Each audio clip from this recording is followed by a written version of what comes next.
सब साउर ज्ञान बड़े विद्या मिले, विवेक हो भरपूर, विशालता की खाने नमो करो मधुचू। देवादिदेव 1008 पार्श्वनाथ भगवान ने, वर्तमान शासन नायक श्री महावीर भगवान ने, परम पूज्य दादा गुरु श्री ज्ञान सागर जी महाराज जी, पूज्य गुरुवर श्री विद्यासागर जी महाराज जी की, पूज्य गुरुवर श्री विवेक सागर जी महाराज जी, पूज्य आचार्य श्री समय सागर जी महाराज,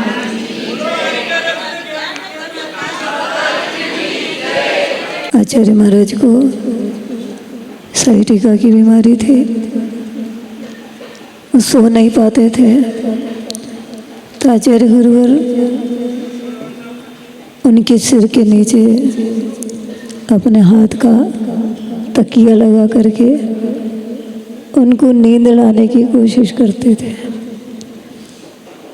कभी कभी आधा घंटे के बाद उनको थोड़ी सी नींद लगती थी। जब थोड़ी सी नींद लगती तो थोड़ी शांति की अनुभूति होती थी। ये सब कार्य प्रतिदिन होता रहता था। एक दिन एक श्रावक इन कार्यों को देखते देखते संवेदनशील हो गया। उसने सोचा ये विद्यासागर जी महाराज रोज अपने हाथ को गुरु महाराज की सिर के नीचे लगाए रखते हैं 2-2, 3-3 घंटे तक, ताकि इनके हाथ में भी कुछ दर्द तो होता होगा। तो वो एक लकड़ी का तकिया बना करके लाए और लकड़ी का तकिया बना करके आचार्य महाराज से बोले, महाराज आप इसके ऊपर सिर रख करके सो जाया करो तो आपको थोड़ी नींद लगेगी। तो आचार्य महाराज ने कहा, करी भाई तुम चूक गए थोड़े से, ये लकड़ी का है, चुभेगा, तुम्हें मखमल का तकिया लाना था। तो वो चुभता नहीं। उनका उत्तर सुन करके वो श्रावक चुप हो गया। ऐसे हमारे आचार्य ज्ञान सागर जी महाराज की साधना के बारे में अपन कुछ कल्पना नहीं कर सकते। उनकी अलौकिक साधना थी, उनका जीवन अलौकिक था, उनका जीवन स्वाभिमान से युक्त था। वो किसी के सामने हाथ नहीं फैलाते थे। चाहे भूखा रहना ज़्यादा अच्छा है, बिना पड़े रह जाना अच्छा है, लेकिन किसी के सामने हाथ फैला करके फीस भरवा देना, भोजन करना उचित नहीं लगता था। इसलिए वे बनारस में गंगा के तट पर तौलिया बेच करके जितना पैसा आता था उन पैसों से गुड़ और चने खा करके कॉलेज की पढ़ाई करते थे। ये उनके स्वाभिमान का बहुत बड़ा उदाहरण है और आज हमारे जीवन में भी ऐसा स्वाभिमान आना चाहिए। आचार्य महाराज के जीवन की अहिंसा के बारे में, उनके जीवन में जो अनावश्यक नहीं करने के भाव होते थे वो हमारे जीवन में उतरने चाहिए। मेरा तो एक भाव था कि आप लोग आज एक नियम जरूर ले लेवे।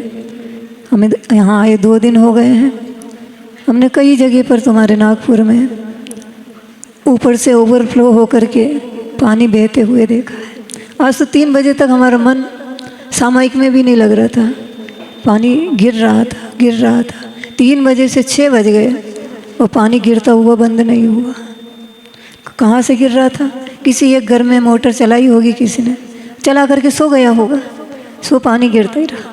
कल हम जंगल गए, रास्ते में भी मिला था, मंदिर गए वहाँ पर भी मिला था। हमारे देश में सबसे ज़्यादा कमी पानी की है और हम सबसे ज़्यादा दुरुपयोग पानी का करते हैं। हम सदुपयोग करें। सच कह रही हूँ, एक नियम ले लेना कि तुम्हारे घर में जब भी मोटर चले, ओवरफ्लो होकर के पानी यदि बाहर आ जाए और बहने लगे तो दूसरे दिन नमक मत खाना। दूसरे दिन नमक नहीं खाओगे तो तुम्हारे घर में कभी भी ये घटना नहीं घटेगी कि पानी ओवरफ्लो होकर के निकले। एक एक बूंद में असंख्यात त्रस्त जीव होते हैं। हम देश के नागरिक हैं, हमारे ऐसे ऐसे स्थान हैं जहाँ पर आदमी पानी के बिना तड़प रहा है, तड़प करके मर रहा है, और हमारे यहाँ पानी है तो हम पानी का इस प्रकार दुरुपयोग कर रहे हैं, नाली में बहा जा रहा है हमारा पानी। हम इसका ध्यान रखें। अगर कर सकते हो तो बहुत अच्छा, नहीं कर सकते हो तो बाज़ार में मशीन मिलती है, 100, 200, 300 रुपये में मिलती होगी। टंकी भरने के पहले आपको आवाज़ लगाएगी कि आपकी टंकी भर चुकी है, आप बटन बंद कर दीजिए, और तब तक बोलेगी जब तक आप बटन बंद नहीं कर देंगे। यदि पैसे का कर सकते हो तो मशीन ला करके लगा देना। कोई अच्छा धर्मात्मा आदमी हो तो घर घर में मशीनें लगवा देना, तुम्हारे को बहुत बड़ा धर्म का फल मिलेगा। और पैसे का नहीं कर सकते हो तो सबसे सस्ता नमक है, सबसे कम खाते हैं अपन भोजन में, शरीर के लिए वो जहर का काम करता है। इसलिए यदि ओवरफ्लो हो जाए तो तुम लोग नमक का त्याग कर देना, ताकि हमारे घर में ये हिंसा बच जाए, हम पानी का रक्षण कर पाएँ, हम अपने देश की सेवा कर पाएँ, हम अपनी मानवता का निर्वाह कर पाएँ। 9 बज चुके हैं तो भी मैंने समझ लिया, इसके लिए मैं क्षमा चाहती हूँ। वैसे तो मैं आचार्य महाराज का ही सुनना था, लेकिन फिर भी आचार्य महाराज की आज्ञा थी, इसलिए मैंने ही बोल लिया। आप अपने जीवन में इस पानी का ख्याल जरूर कर रखें। कल जल है तो कल है, नहीं तो जीवन समाप्त हो जाएगा। सबके जीवन में सुख शांति है। महावीर भगवान की जय। आचार्य गुरुवर श्री समय सागर जी महाराज।